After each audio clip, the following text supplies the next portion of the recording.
इस प्रकार से 8 जिलों के वन गुज्जर समुदाय और अन्य परंपरागत जो वन निवासी हैं वो लोग सड़कों पे उतरेंगे और अपनी मांग मांगेंगे और अपनी मांग वन अधिकार अधिनियम 2006 के अंतर्गत मांगेंगे। कुछ एक्स्ट्रा नहीं मांगना चाह रहे हैं हम, कुछ अतिरिक्त गवर्नमेंट के ऊपर हम दबाव डालना नहीं चाह रहे हैं। हम ये कह रहे हैं कि कानूनी तौर पर चलिए आप, कानून देश की संसद द्वारा पारित किया हुआ कानून, तो हम अनपढ़ लोग जो गुज्जर हैं या खप्तावासी हैं जो जंगल में जहाँ पे आपने स्कूल तक नहीं खोले, मूलभूत सुविधाएं नहीं है, हम लोग कानून पे चलने को तैयार हैं। तो आप लोगों को कहाँ पे क्या हो गया, कहाँ पे सोए? वन अधिकार अधिनियम लागू करो, वन अधिकार अधिनियम लागू करो। हमें वनों में रहने का अधिकार है, वनों में रहने का अधिकार है। किसी को भी कानून को हाथ में लेने का अधिकार नहीं है, किसी को भी कानून को हाथ में लेने का अधिकार नहीं है।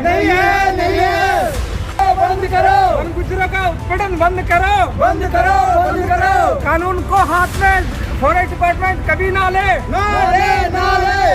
कानून को अगर हाथ में कोई भी लेगा तो वन गुज्जर ट्राइबल युवा संगठन और वन गुज्जर बिरादरी इसका विरोध करेगी।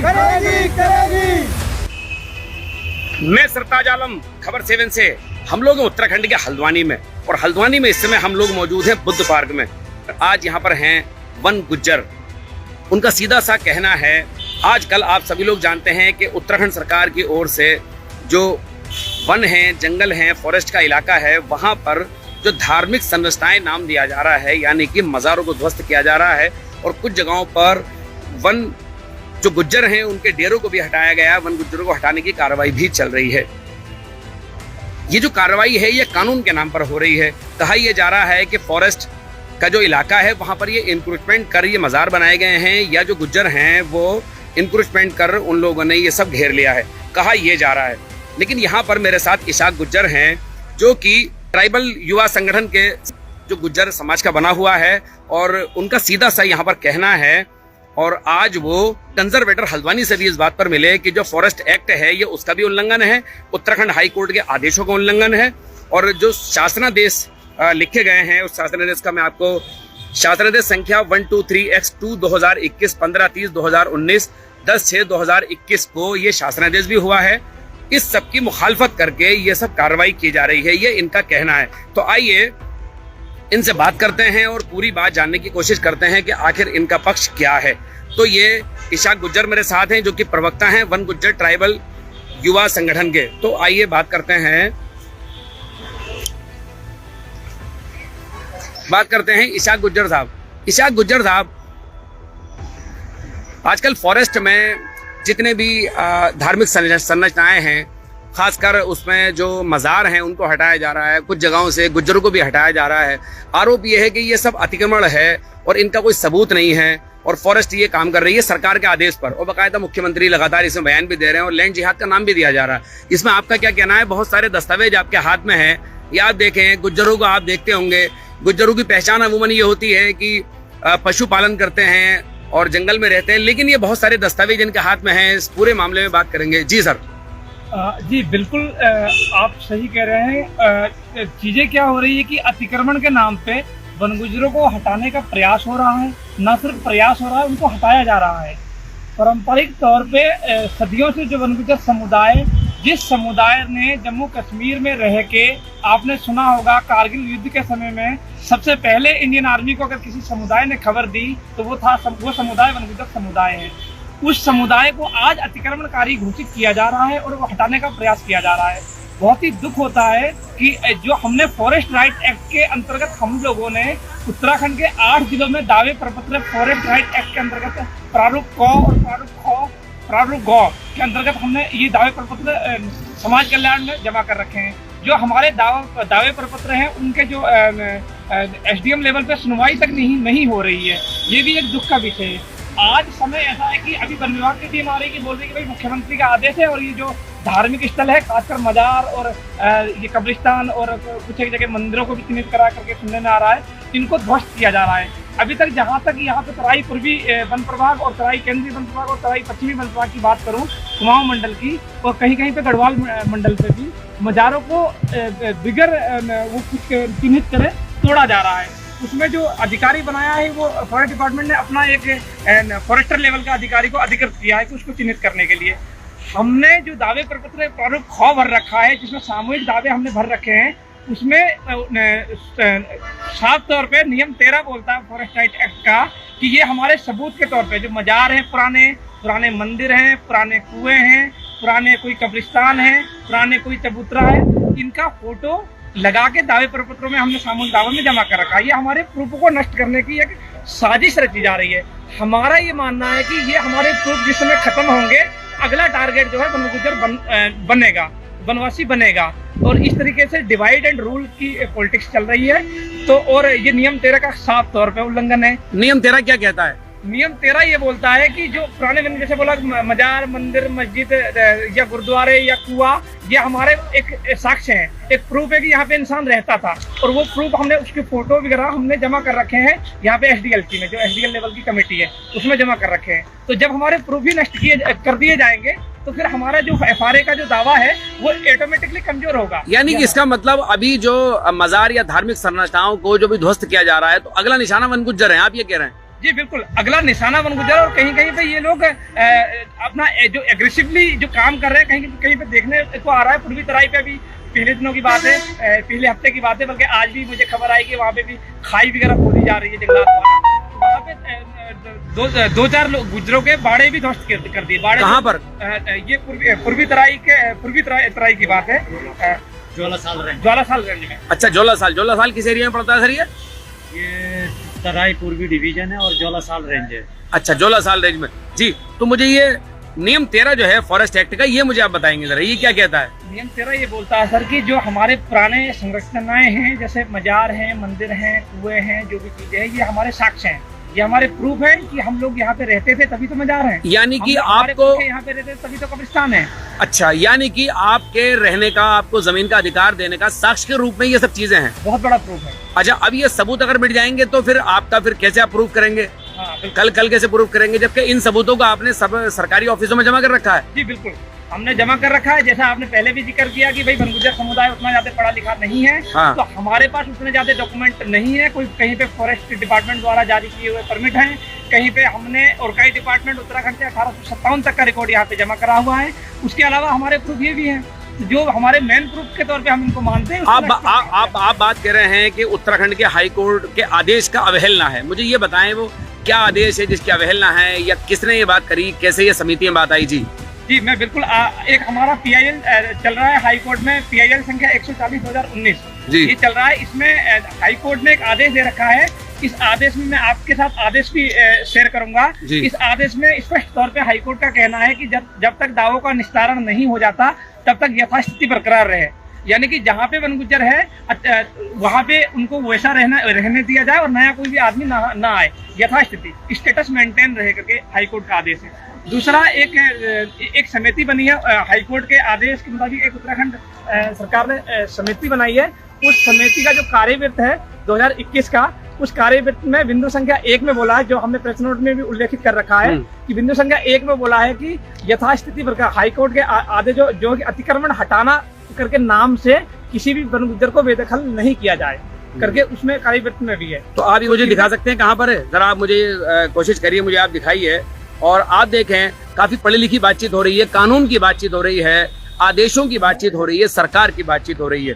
सिंपल धरना प्रदर्शन जिंदाबाद मुर्दाबाद से कहीं आगे बढ़कर ये कानून की बात हो रही है। कहा यह जाता है फॉरेस्ट का नाम जब आता है तो अमूमन लोग ये कहते हैं कि पूरा ये जो जगह है ये फॉरेस्ट की है और इसका मालिक फॉरेस्ट है, लेकिन जो फॉरेस्ट एक्ट है वो कुछ और ही कहता है। वहां पर एक जिला स्तरीय समिति होती है, वहां पर एक खंड स्तरीय समिति होती है। उन समिति में फॉरेस्ट के जो अधिकारी हैं वो सिर्फ एक मेंबर होते हैं। वहाँ जो वन गुज्जर है वो भी एक मेंबर होंगे, SDM एक मेंबर होंगे और DM एक मेंबर होंगे। दोनों समितियों में कुछ इस अंदाज में सब चीजें होती हैं। और अगर कहीं कोई इस तरह का मामला भी आएगा तो उसमें 2 से 3 हफ्ते का टाइम है और ये 72 घंटे का टाइम भी इसके अंदर दिया जा रहा है। ये भी वन अधिकार, ये भी जो फॉरेस्ट एक्ट है और नियम 13 उसका उल्लंघन है स्पष्ट तौर पर। और जो उत्तराखंड सरकार ने आदेश दिया था, उत्तराखंड सरकार ने चीजों को यथास्थिति करने के लिए रखा था, उस मामले में जो शासनादेश भी हुआ था ये, उसके बारे में भी मुझे बताएंगे। और ये मुझे आप ये भी जरा दिखाएं कि दो लाइन पढ़ के सुना देता हूं। जी मुझे आप पढ़ के सुनाइए। दिनांक 17 जून 2021 को 11:30 बजे प्रमुख सचिव समाज कल्याण उत्तराखंड शासन की अध्यक्षता में वन गुज्जरों की समस्याओं के संबंध में गठित समिति की जो प्रथम बैठक थी उसका मैं कार्यवृत्त आपको पढ़ के सुना रहा हूँ। जी जी। इसमें जो मुद्दे थे वो थे वन गुज्जरों के विरुद्ध की जा रही वैधानिक कार्रवाई जैसे अतिक्रमण हटाना इत्यादि पर रोक लगाया जाना एक प्रमुख मुद्दा था कि वन गुज्जरों के, मैं दोबारा दोहरा रहा हूँ, वन गुज्जरों के विरुद्ध की जा रही वैधानिक कार्रवाई जैसे अतिक्रमण हटाना इत्यादि पर रोक लगाया जाना। अच्छा, ये भी इस कार्यवृत्त में बोला गया है। और हाईकोर्ट का भी एक आदेश है जिसमें बोला गया कि यथास्थिति बरकरार रहे। इन सब शासनादेशों का खुले तौर पे वन विभाग जो है उल्लंघन कर रही है। एक शासनादेश और है मेरे पास, उसमें क्योंकि बहुत सारी चीजें हैं मेरे पास, जी जी, टाइम लग रहा है, जी जी जी जी। उसमें उस शासनादेश में ये है कि फॉरेस्ट राइट एक्ट की सेक्शन 4 और 5 का उल्लंघन ना किया जाए।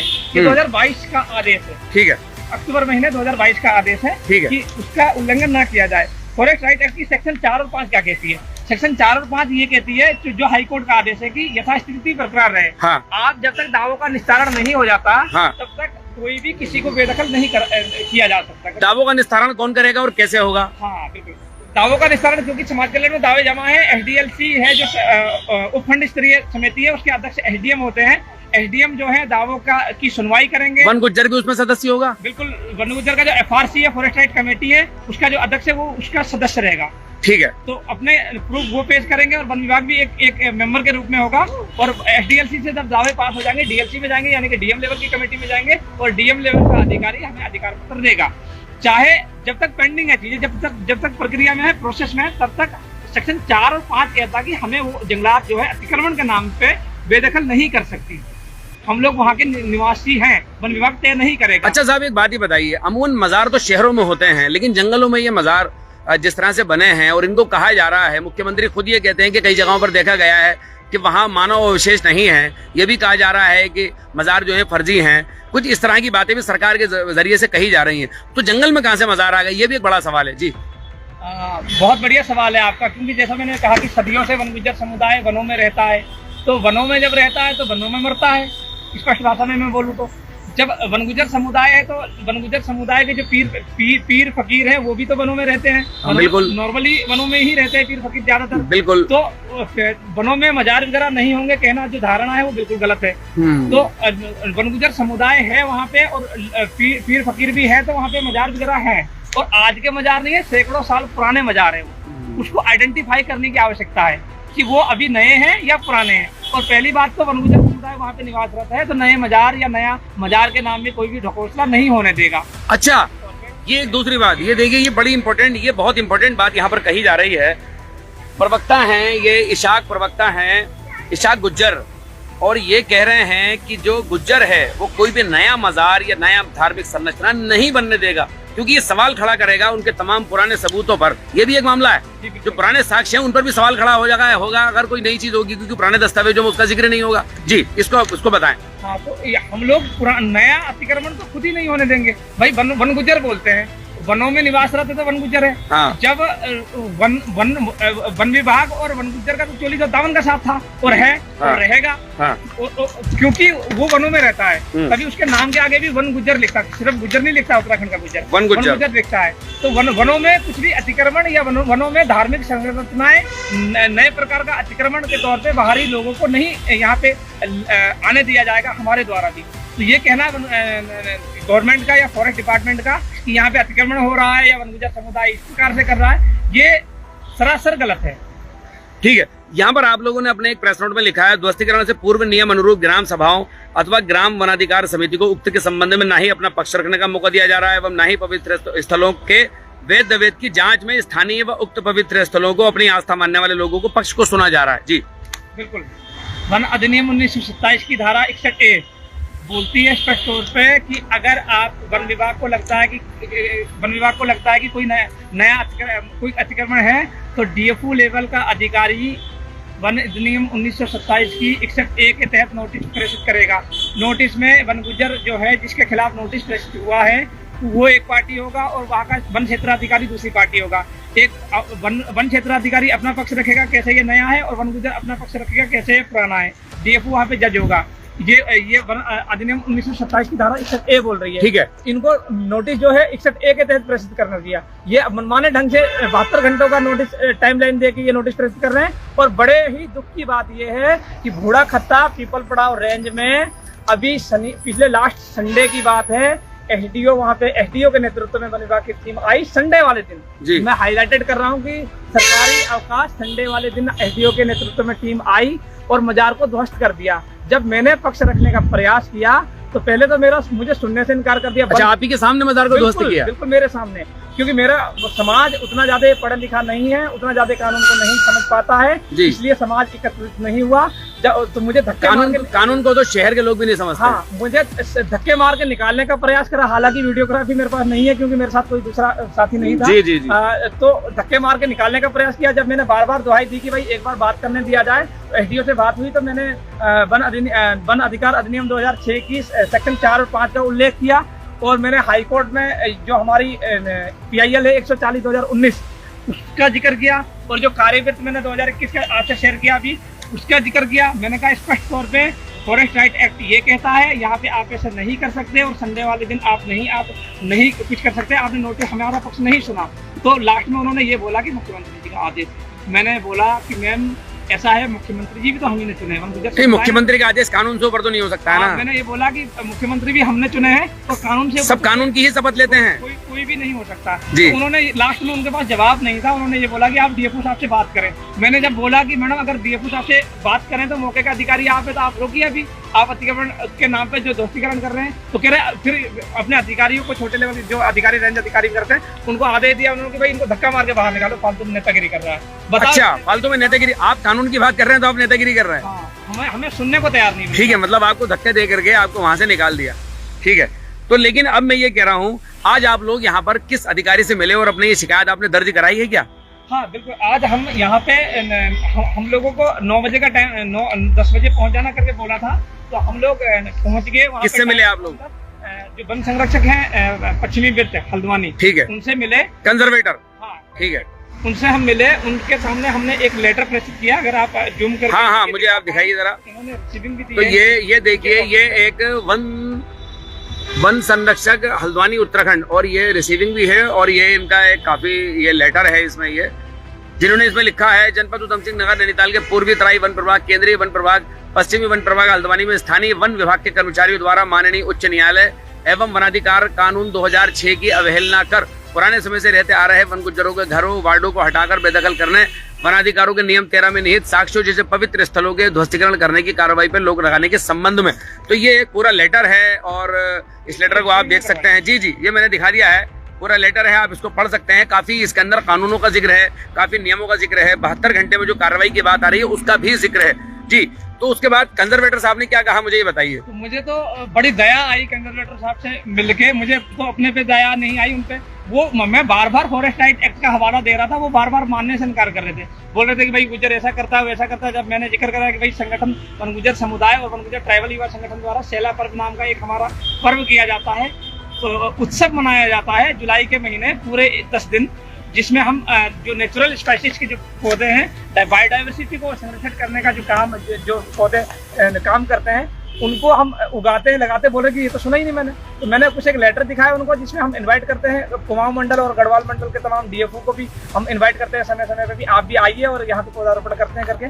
तो उसके अलावा गोजरी नस्ल की भैंसों द्वारा वनों का संरक्षण जो किया जाता है उसके संबंध में उनसे चर्चा हुई, बात करी। तो बोला अरे ये भी किसी ने बताया। मैं कहा सर नेगेटिविटी तो सबने बताई, पॉजिटिविटी किसने बताया? क्या जिला स्तरीय समिति या खंड स्तरीय समिति की उनको जानकारी थी? मैंने बिल्कुल जानकारी थी लेकिन मानने से इनकार कर रहे थे। ये तो सिर्फ एक ही चीज की दुहाई दे रहे थे कि ये भाई परमिटधारी जो गुज्जर है वो यहाँ पे रहेगा। मैं हमारे बशीर ने साथी ने बोला कि भाई एक के दादा का परमिट था, उसके चार पोते हैं, वो पोते कहाँ जाएंगे? तो बोले वो वहाँ पे उनके पास जवाब नहीं था। तो मैंने बोला कि सर नीति तो विस्थापन की भी है उत्तराखंड सरकार के पास, और उसके अलावा राजाजी टाइगर पार्क में जब टाइगर पार्क बना उस समय भी विस्थापित किए गए। जी। या तो आप विस्थापन की बात करें या विस्थापन की बात हम नहीं कर रहे हैं। हालांकि हम सरकार के ऊपर बोझ बनना नहीं चाह रहे हैं। हम बोल रहे हैं कि फॉरेस्ट राइट है, वन अधिकार अधिनियम 2006 के अंतर्गत जो भी हमारे पास हमारे हकूक हैं वो हकूक आप हमें दें, अगर हमारे साक्ष्य प्रॉपर हैं तो। मैं बार हाईलाइटेड करके करूँगी अगर हमारे साक्ष्य प्रॉपर रहे तो, क्योंकि हम कॉन्फिडेंस है कि 1857 तक का हमने रिकॉर्ड दे रखा है। 1857 तक का रिकॉर्ड आपने दे रखा है। ऑर्गेनाइज डिपार्टमेंट में हर एसडीएम लेवल की 13 दिसंबर सन 2005 का कानून क्या कहता है, मुझे ये भी बताइए जरा। हाँ, 13 दिसंबर 2005 जो वन अधिकार अधिनियम 2005 की बात है, उसमें ये बोलता है जो शेड्यूल्ड ट्राइब है, जो जनजाति समुदाय हैं, उनको 13 दिसंबर 2005 से पहले का एक प्रूफ देना होता है और उनके अधिकार सुरक्षा जो है अधिकार पत्र मिल जाता है। उनके जो प्रूफ देना होता है, उन प्रूफ में क्या क्या चीजें हैं? उनमें प्रूफ में क्या क्या चीजें, प्रूफ में जैसे परमिट की बात करी इन्होंने, जो वन विभाग द्वारा जारी किया हुआ कोई लेटर हमें, वो भी एक प्रूफ माना जाएगा। अगर कोई वन विभाग द्वारा कोई अगर किसी को कोई जुर्म के तौर पर कोई रसीद दी, कोई मान लो कोई गलत काम करा, कोई गलती से उसने कोई लकड़ी उठा ली, उसका जुर्माना पड़ा, वो भी एक प्रूफ माना जाएगा। वहाँ पे रहने का कोई कोर्ट कचहरी का कोई केस होगा, वो भी एक प्रूफ माना जाएगा। कोई पुलिस स्टेशन में केस होगा, वो भी प्रूफ माना जाएगा। वोटर आधार कार्ड क्योंकि 2014 में बने, उससे पहले नहीं बने, वोटर कार्ड भी एक प्रूफ माना जाएगा, परिवार रजिस्टर भी एक प्रूफ माना जाएगा, राशन कार्ड भी एक प्रूफ माना जाएगा। पुराना कुआं, पुराना कब्रिस्तान, पुराना मजार, पुराना मंदिर, पुराना चबूतरा, ये भी एक प्रूफ माना जाएगा। और प्लस 75-80 साल से बड़े बुजुर्ग का अगर बयान देता है वो बुजुर्ग कि ये इस आदमी और इसका बाप, इसका दादा यहीं पे मैंने देखा, तो ये आप फॉरेस्ट एक्ट में लिखा है सब? बिल्कुल स्पष्ट तौर पे लिखा है। फॉरेस्ट एक्ट 2005 जो बना है, अधिनियम 2006 बोलते हैं। 2006, अच्छा, वन अधिकार अधिनियम 2006, और उसमें जिक्र है कि 13 दिसंबर सन 2005 से पहले का जो प्रूफ देगा वो उसको अधिकार यहाँ रहने के मिलेंगे। एसटी के लिए और अन्य परंपरागत वन निवासी जिसमें हम वन गुज्जर समुदाय उत्तराखंड का आता है, उसके लिए कि 3 पीढ़ियों का उक्त स्थान का प्रूफ 13 दिसंबर 2005 से पहले का देगा, जो हमने दे दिया है। ठीक है, काफी पहले का दिया है। और कहीं पे भी वनों में रहने का प्रूफ देना 3 पीढ़ियों का, हमने 1857 का दिया। ठीक है, अच्छा, मैं यहाँ पर अगली बात पर आपके पास आता हूँ। मैं ये कह रहा हूँ, आप चूंकि इशाक हैं, आप तो क्या सिर्फ मजारों के ही खिलाफ हैं या हर धार्मिक स्थल को तोड़ने के खिलाफ हैं? नहीं, बिल्कुल ऐसी ये धारणा बिल्कुल गलत है। हम बिल्कुल इस स्टैंड में हैं कि कोई भी धार्मिक संरचनाएं ध्वस्त नहीं करनी चाहिए, चाहे वो मजार है, चाहे वो मंदिर है, चाहे वो कब्रिस्तान है, चाहे वो शमशान घाट है, चाहे वो कुआं है, चाहे वो पुराने नदी नाले हैं। कोई भी पुरानी जो हमारी परंपरागत संरचनाएं हैं वो ध्वस्त नहीं हो सकती। फिलहाल तो सरकार मजारों को ही ध्वस्त कर रही है, जैसे कि खबरें हैं हल्द्वानी में भी किया है, कालू सईद बाबा का भी मजार ध्वस्त हुआ है, टांडा रेंज में भी 3 मजार ध्वस्त हुए हैं, जिस तरह की जानकारियां आ रही हैं। हरिद्वार से भी खबरें हैं, हरिद्वार में 5 विधायक डीएम से मिले थे और काफी हंगामेबाजी भी हुई थी। इन्हीं कानूनों का जिक्र मेरे ख्याल से शायद वहाँ रहा होगा। अच्छा, अब यहाँ पर आप मुझे ये बताइए, अब आप सरकार से चाहते क्या हैं, मांग क्या है आपकी? हमारी कोई अतिरिक्त मांग नहीं है, हमारी सिर्फ एक मांग है कि जो वन अधिकार अधिनियम 2006 संसद द्वारा पारित किया हुआ कानून है, उसके तहत हमने दावे प्रपत्र उत्तराखंड के 8 जिलों में हमने भर के एसडीएलसी में जमा कर रखे हैं।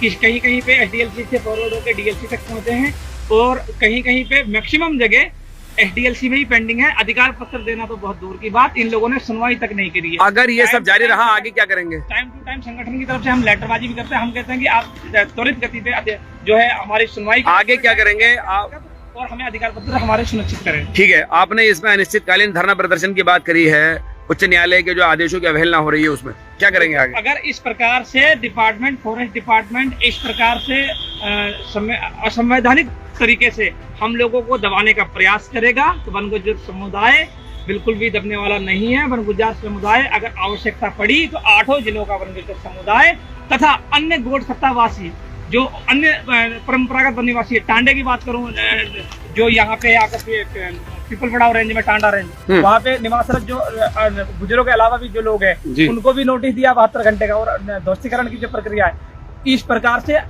8 जिलों के वन गुज्जर समुदाय और अन्य परंपरागत जो वन निवासी हैं वो लोग सड़कों पे उतरेंगे और अपनी मांग मांगेंगे, और अपनी मांग वन अधिकार अधिनियम 2006 के अंतर्गत मांगेंगे। कुछ एक्स्ट्रा नहीं मांगना चाह रहे हैं हम, कुछ अतिरिक्त गवर्नमेंट के ऊपर हम दबाव डालना नहीं चाह रहे हैं। हम ये कह रहे हैं कि कानूनी तौर पे चलिए आप, कानून देश की संसद द्वारा पारित किया हुआ कानून, वो हम अनपढ़ लोग जो गुज्जर हैं या खप्तावासी हैं जो जंगल में, जहाँ पे आपने स्कूल तक नहीं खोले, मूलभूत सुविधाएं नहीं है, हम लोग कानून पे चलने को तैयार हैं। तो आप लोगों को कहाँ पे क्या हो गया, कहाँ पे सोए? समस्याएं क्या क्या हैं गुज्जरों को, जो रोजमर्रा की जिंदगी की प्रॉब्लम है?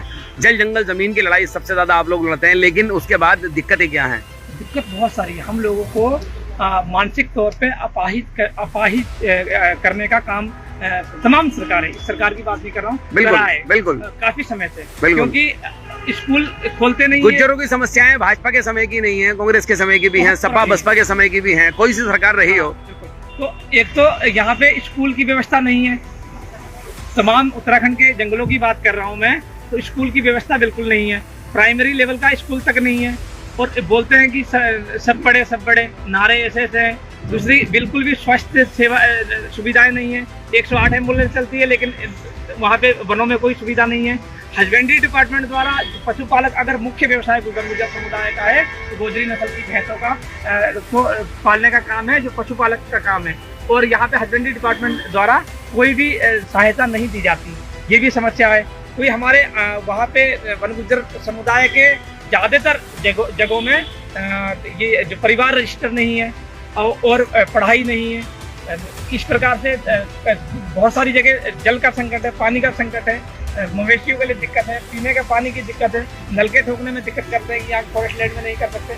और वहीं पे उसके अतिरिक्त अगर आप चौकियों में जाओगे, वन विभाग के ऑफिसों में जाओगे, जो रेंज ऑफिसरों के में जाओगे, बीच जंगल में उन्होंने बड़े बड़ी आलीशान नुमा कोठियां बना रखी है, रेस्ट हाउस बना रखे हैं। और उसके अलावा जबकि वो भी अतिक्रमण है, वो भी अतिक्रमण है। भाई, जब कानून नहीं कहता था, आप तो कैसे इतने बड़े संरचनाएं खड़ी करती। और वहां पे फेंसिंग कर रखी है और बड़ी बड़ी तारे लगा रखी, दीवार खड़े कर रखे हैं कि भाई उनको हाथियों से डराता, शेर से डराता है। और हम लोगों को कच्ची झोपड़ी, जो हम छप्पर छन बोलते हैं, उसके लिए घास फूस लेके आने की भी बहुत सारी जगह वन विभाग अपनी टांग अड़ाता है। इशाक गुज्जर को आप सुन रहे थे। इशाक गुज्जर सिर्फ धार्मिक बात नहीं कर रहे हैं, सिर्फ मजार को तोड़ने का विरोध सिर्फ इसलिए नहीं कर रहे हैं कि वो मुसलमानों की निशानियों में से एक है और इस्लाम मजहब के लोग मज़ारों पर आते हैं, जाते हैं। हालांकि मज़ारों पर आने जाना सभी धर्मों के लोगों का जारी रहता है। इनका मामला मज़ारों को लेकर या धार्मिक संरचनाओं को लेकर इसलिए भी है कि वो जो मज़ार या जो धार्मिक संरचनाएं हैं, वो इनके निवास और स्थायी निवास का प्रूफ हैं। और उनके फोटोग्राफ और उनके जो तमाम सबूत हैं, ये सारे ही सरकारी जो कार्यालय हैं वहाँ पर जमा हैं। अब वो सबूत ही अगर मिट जाएगा तो ये अपना प्रूफ कैसे पेश करेंगे, जिस तरह से ये बता रहे हैं। और ये जो बातें हैं, ये ऐसा नहीं है सिर्फ हवाई हैं, बल्कि फॉरेस्ट एक्ट में ये सब चीज़ें दर्ज हैं। सन 2006 का फॉरेस्ट एक्ट बना हुआ है, ये उसमें दर्ज है। उसका एक नियम 13 है, ये उसमें दर्ज है। उत्तराखंड हाई कोर्ट में भी एक मामला अभी भी चल रहा है और उस मामले में हाई कोर्ट में चलते हुए जो सरकार ने एक समिति बनाई और उसके बाद समिति में जो डिस्कशन हुआ, उसमें पहले नंबर पर ये डिस्कशन था कि जो फॉरेस्ट में इंक्रोचमेंट के नाम पर जो गतिविधियां चल रही हैं उन पर रोक लगाना। अब सरकार को क्या हाईकोर्ट के आदेश का नहीं मालूम है या फॉरेस्ट एक्ट का नहीं मालूम है? अब ये कंजर्वेटर साहब से मिले और कंजर्वेटर साहब को बुनियादी जानकारियां तक नहीं दी, जैसा कि ये बता रहे हैं, तो इससे आप अंदाजा लगा सकते हैं। दूसरा, इन लोगों का एक बात साफ कहना है कि फॉरेस्ट का मतलब ये नहीं है कि जो जंगल है या जो वन है उनका मतलब ये नहीं है कि उनकी ऑनरशिप या उनका जो विभाग वन विभाग है वो ही मालिक है, ऐसा नहीं है। बल्कि इनको निवास के प्रपत्र तैयार करने या इनको अधिकार देने के मामले में जो अधिकारी होता है वो सिर्फ एक सदस्य ही होता है। उसमें जो जिला स्तरीय समिति होती है उसमें एक सदस्य होता है, उसमें डीएम उसके अध्यक्ष होते हैं। और जो वन गुज्जर हैं उनका जो एक समुदाय है उनकी एक समिति बनी होती है, उसका एक लोकल जो अध्यक्ष होता है वो भी उसका एक सदस्य होता है। वो सारे लोग मिलकर के तय करते हैं कि क्या इंक्रोचमेंट है क्या नहीं है। ये कानून की बात है। अब ये सब फॉलो नहीं हो रहा है और सीधे संडे के दिन अधिकारी जा रहे हैं बुलडोजर लेकर और मज़ार को ध्वस्त कर दे रहे हैं। अब ये क्यों कर रहे हैं आप और हम सभी लोग जानते हैं कि आप किसको खुश करने के लिए ये सब कर रहे हैं, लेकिन बहुत सारे लोग खुश होने वाले नहीं हैं क्योंकि मज़ारों पर जाने वाले सभी मजहबों के लोग हैं। दूसरा, इनका ये कहना है कि जंगलों के अंदर जो मज़ार हैं वो इनके पीर फकीरों के मज़ार हैं, क्योंकि जो शहरों के अंदर कस्बों के अंदर जो रहने वाले लोग हैं, तो जो वहाँ पर जो वली हैं, नेक हैं, हाफिज हैं, आलिम हैं, उनके मज़ार तो शहरों में बनेंगे। लेकिन जो वन गुज्जर हैं इनके बीच पर अगर किसी की डेथ होगी तो मज़ार भी वहीं बनेगा, वन में ही बनेगा, गुज्जरों के आसपास ही बनेगा, कब्रिस्तान भी इनके वहीं होंगे, शमशान घाट भी इनके वहीं पर होंगे, ये तय है। तो ये सारी बातें हैं और ये कानून के मुताबिक ये सारी बातें हो रही हैं। मेरे साथ यहाँ पर एक साथी और हैं वन गुज्जर, में उनसे बात करूंगा। क्या नाम है सर आपका? मेरा नाम मोहम्मद बशीर गुज्जर। मोहम्मद बशीर, जानना चाहूँगा किस तरह की दिक्कतें हैं। मुझे इशाक ने मुझे काफ़ी चीज़ें बताई, मैं शॉर्ट में जानना चाहूँगा आपका क्या कहना है? मैं तो यही कहना चाहूँगा कि जो वन विभाग है ये हमारे वन गुज्जरों के साथ जगह जगह पर हर वक्त हमें परेशान करती रहती है, क्योंकि जिसमें हम लोग सैकड़ों साल से जंगलों में रह रहे हैं। जी।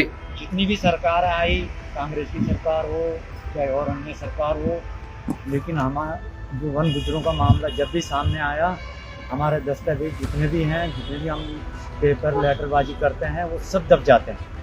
आज बीजेपी सरकार आई है, बीजेपी सरकार ने मुस्लिम मोर्चा, अल्पसंख्यक मोर्चा एक, उसमें ये कहा बीजेपी सरकार ने कि मुस्लिम लोग जितने भी है, वन गुज्जर हो चाहे मुस्लिम मोमडन हो, सबको उसमें जोड़ रहे हैं। वन गुज्जर हम भी उसमें जुड़े हैं। मुझे भी कांचीपुर जिला का कार्यकारिणी सदस्य बनाया है जी। और उसके बावजूद भी हमारे वन गुज्जर भाई है हमारे साथ, तो उनको ये कहा जा रहा है कि जो परमिट द्वारा गुज्जर आया वो रहेंगे जंगल में, जो जिसकी परमिट नहीं है वो नहीं रहेंगे। सर मैं ये कहना चाहता हूँ कि हमारे जैसे दादाजी हमारे उत्तराखंड में रहते थे, रामनगर डिवीज़न में रहते थे, उनका वहाँ परमिट है। उसके बाद परमिट जो गुजरों के बने थे उसके बाद बनने बंद हो गए। आज हमारे दादाजी के 7 लड़के हैं, 7 लड़कों के आगे 7 और लड़के हैं, लेकिन जो दादाजी का परमिट है उसी परमिट के ऊपर तो ये परिवार रहेगा, लेकिन वन विभाग इस चीज़ को नहीं मान रहा है। जिस तरह मज़ार ध्वस्त किए जा रहे हैं उस पर क्या कहना है आपका? जी मज़ार तो ये जो हमारे जो जंगल में मज़ार हैं, ये हमारे जो पहले के बुजुर्ग थे इन्हीं की मज़ारें होंगी, और इसी हिसाब से जहाँ पे मज़ार हैं वहीं हमारे कब्रिस्तान होते हैं। जो हमारे वन गुज्जरों का इंतकाल होता है, जहाँ देहात होती है उनकी, उनको वहीं दफनाया जाता है। और उसके लिए भी वन विभाग ये कह रहा है मज़ार तो हटेगी, जो ये कब्रिस्तान है ये भी हटेंगे। और आज हम जो, यानी कि मज़ारों को या कब्रिस्तानों को हटाने का अधिकार नहीं है फॉरेस्ट को? ना बिल्कुल नहीं है सर। धार्मिक स्थल जो भी है इनको बिल्कुल हटाने का कोई वन विभाग को अधिकार नहीं है, कानूनन तौर पर अधिकार नहीं है। जी हाँ, कानून तौर पर, लेकिन लाठी के तौर पर है, लाठी के तौर पर कर रहे हैं सर, लाठी के तौर पर कर रहे हैं, डंडे के जोर पर। डंडे के जोर पर। आज हम इनसे कंजर्वेटर साहब से मिले थे, 6 तारीख को मैंने इनको फोन करा था और इन्हें आज का टाइम दिया था 9 बजे का। जी। कंजर्वेटर के साथ हमारे ये इशाक भाई युवा संगठन के अध्यक्ष है, ये इनने बात की, जब इन्हें वन अधिकार अधिनियम की सन 2006 की बात की, उनको इस चीज की मालूम ही नहीं, नॉलेज ही नहीं है। अच्छा, बड़े अधिकारी को, कंजर्वेटर को, जो डीएफओ से भी ऊपर होते हैं, उनको सन 2006 कानून की नॉलेज नहीं है। वन अधिकार अधिनियम का उन्हीं को इतना पता नहीं है, क्या इसके क्या एक्ट है, क्या कानून है, क्या नहीं है। डेपू साहब से बात करते हैं, वो कहते हैं कंजर्वेटर से बात करो, कंजर्वेटर से बात करते हैं, वो कहते हैं चीफ से बात करो। मैं ये कहना चाहूँगा कि जो हमारा ये गुजरों वाला सिस्टम चला है, नहीं, आप सच बोल रहे हैं इस बात पर कि कंजर्वेटर को जानकारी नहीं थी कि सन 2006 कानून क्या कहता है? नहीं बिल्कुल नहीं। इशाक भाई की उनको जानकारी थी या वो जानकारी नहीं थी, या उनको होने के बावजूद अनदेखा कर रहे थे? नहीं, एक अधिकारी सीट पर बैठकर अनदेखा कैसे कर सकता है? इस चीज की जानकारी तो वही बता सकते हैं, लेकिन क्योंकि हम इस आधार पे कह रहे हैं ये चीज कि बार बार जब हमने फॉरेस्ट राइट एक्ट की बात करी तो उन्होंने उस विषय पे बात करना ही उन्होंने उचित नहीं समझा, मुनासिब नहीं समझा। अपने अधिकारियों द्वारा की जा रही कार्रवाई को ही सही ठहरा रहे थे। इस आधार पे हम इनको कह रहे हैं। कंजर्वेटर का साफ स्पष्ट कहना ये था कि जिसका परमिट है वही रहेगा जंगल में, जिसका परमिट है वही रहेगा जंगल में। तो ये चीज, तो ये कंजर्वेटर के कहने से ये सब चीजें तय होंगी, ये कानून से तय होंगी? कानून से तय होगी, कानून से तय होंगी। तो आप ये देख सकते हैं, वन गुज्जर हैं जो आज यहाँ पर आए हुए हैं बुद्ध पार्क में अपनी बात कहने के लिए। प्रेस कॉन्फ्रेंस इन्होंने की और काफी लोग यहाँ पर धीरे धीरे पहुंचे, लेकिन आप इनको देख सकते हैं, जान सकते हैं। इशाक अपने आप को अनपढ़ कहते हैं, लेकिन जो जानकारी कंजर्वेटर को नहीं है वो जानकारी इशाक को है। तो ये एक बड़ा मामला है। तो साथियों, उत्तराखंड में जिस तरह से मुख्यमंत्री का बयान आया कि मज़ारों को, अवैध मज़ारों को ध्वस्त किया जाएगा, अब वो वैध हैं या अवैध हैं उनके लिए 2 से 3 हफ्ते का समय। फॉरेस्ट एक्ट सन 2006 की धारा 13 में ये सारी चीज़ें लिखी हैं, क्योंकि कोई भी कुआं है, मंदिर है, मज़ार है, ये चबूतरा है, ये जो पुराने साक्ष्य हैं, यानी कि पुरातांत उनको कहा जाता है, जो पुरातांत हैं वो साक्ष्य है उन गुज्जरों के पास रहने का, क्योंकि जो गुज्जर हैं उनके रहने के जो स्पॉट है, लैंडमार्क है, वो वही चीजें हैं और उनसे उनकी रिहाइश तय होगी। ये एक बड़ा मसला है। अब इनका कहना है कि वन गुज्जरों पर भी, यानी कि मज़ारों के बहाने से वन गुज्जरों पर भी हमले शुरू हो गए हैं। और जिस तरह से मज़ारों को हटाया जा रहा है, जल्द ही वन गुज्जरों पर कानून के नाम पर उनको हटाने की कार्रवाई आएगी। अब अभी पिछले दिनों की बात है, अभी देहरादून में भी कुछ लोग गुज्जर वहां पर इकट्ठा हुए थे और आज यहाँ पर बुद्ध पार्क में भी इकट्ठा हुए हैं। और इन्होंने हाई कोर्ट से लेकर के मुख्यमंत्री, राज्यपाल, कंजर्वेटर, चीफ कंजर्वेटर, डीएफओ सभी लोगों को अपने खतों किताबत की है, अपनी बात सब जगह उठाई है, अपनी बात सब जगह कही है। भाई सभी लोग जानते हैं, चाहे आदिवासी हो चाहे गुज्जर, लगभग दोनों का एक ही मामला है। सारी दुनिया के अंदर जुल्म और ज्यादती इनके साथ मशहूर है। अब थोड़ी देर के लिए सोचिए, अगर वनों के अंदर गुज्जर ना हो तो वनों का क्या हो। आप इस बात को बखूबी समझ सकते हैं। और जो फॉरेस्ट जो विभाग है वो कितना बेहतर काम करता है, ये भी खुद बता रहे थे कि कानून की जानकारी जब अधिकारियों को नहीं होगी तो कैसे काम चलेगा। तो साथियों, फिलहाल कानून को थता बताकर मज़ारों को ध्वस्त अवैध के नाम पर करने का लगातार मामले देखे जा रहे हैं, जिस तरह के आरोप इशाक लगा रहे हैं। तो साथियों, हम ये खबर आप तक पहुंचा रहे थे। आपको हमारी ये खबर कैसी लगी बताना ना भूलें। और इसमें लीगल कमेंट, कानूनन कमेंट आप बिल्कुल करें, इलीगल कमेंट बिल्कुल करने की जरूरत नहीं है। आप बिल्कुल इलीगल कमेंट ना करें। कानून का मसला है, मेरे ख्याल से कानून की नज़र से देखा जाना ही ज़्यादा ज़रूरी है। तो साथियों, आपको हमारी लाइव कैसी लगी बताना ना भूलें। और साथियों, अब मैं चलता हूँ। मैं आपका दोस्त, आपका भाई, मैं सरताज आलम, खबर 7 हल्द्वानी।